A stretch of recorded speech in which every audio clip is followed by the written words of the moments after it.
আমি বাংলাদেশের পুলিশ ভাইদেরকে বলতেছি, ও প্রিয় ভাই, নবী করিম সাল্লাল্লাহু আলাইহি ওয়াসাল্লাম বলেন, আল মুসলিমুল আখুল মুসলিম, মুসলমান প্রত্যেক ভাই ভাই। আজ যে আপনারা একজন ভাইকে হত্যা করেন, গুলি করেন, এই জায়গায় যদি তোমাদের সন্তান হতো তাহলে কি হতো? আসসালামু আলাইকুম ওয়া রাহমাতুল্লাহি ওয়া বারাকাতুহু।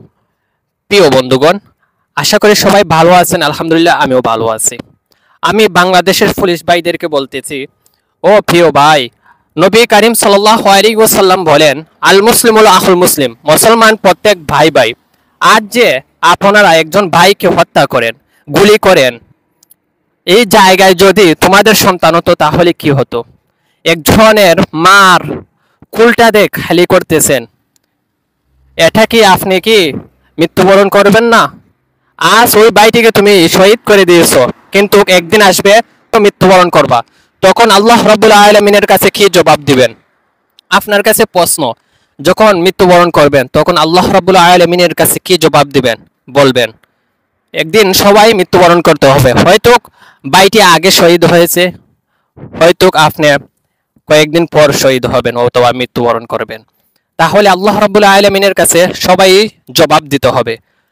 একটু চিন্তা করবেন, একজন ভাইকে শহীদ করবেন, হত্যা করবেন, গুলি করবেন, বোমা মারবেন, একটু চিন্তা ধারণা করে গুলিটা দিবেন। কারণ আজ ওই ভাইটিকে তুমি শহীদ করে দিবা, ওই ভাইটি একদিন মারা যাবে, কিন্তু আগে চলে যাচ্ছে, একদিন তুমিও চলে যাইবা। তখন হাসরের ময়দানে আল্লাহ রাব্বুল আলামিনের কাছে কি জবাব দিবেন? তুমি কি ভাবছো কি জবাব দিবেন? ভাই, আমরা সবাই মৃত্যুবরণ করতে হবে, আমরা সবাই আল্লাহ রাব্বুল আলামিনের কাছে জবাব দিতে হবে। আমরা দুনিয়াতে যা যা করি সব ফল একদিন পাওয়া লাগবে, ভোগ করতে হবে। দেখেন, আজ তুমি একজন ভাইকে শহীদ করতেছো, ওই মা বাবা কিভাবে তারা ধৈর্য ধরবে বলেন? এই জায়গায় যদি তুমি মৃত্যুবরণ করো তাহলে তোমার মা বাবা কি করবে? দেখেন, একজন ভাইকে শহীদ করার আগে একটু চিন্তা করেন, এক ভাইকে গুলি করার আগে একটু চিন্তা করেন, ওই মা বাবার কথা চিন্তা করেন। আজ ভাইটি মৃত্যুবরণ করছে, অনেক কষ্ট হয় না? তার মা বাবা অনেক কষ্ট করতেছে, অনেক কষ্ট হচ্ছে। ওই ভাইটি হয়তো আল্লাহ রাব্বুল আলামিন তাকে জান্নাত দান করবেন।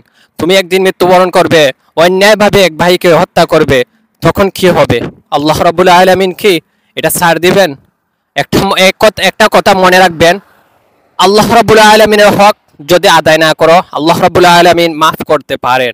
এবং বান্দার হক যদি তুমি নষ্ট করো তাহলে কখনো আল্লাহ রাব্বুল আলামিন মাফ করবেন না। ওই ব্যক্তি যদি মাফ না করে, একটু চিন্তা করবেন, কখনো বান্দার হক নষ্ট করবেন না।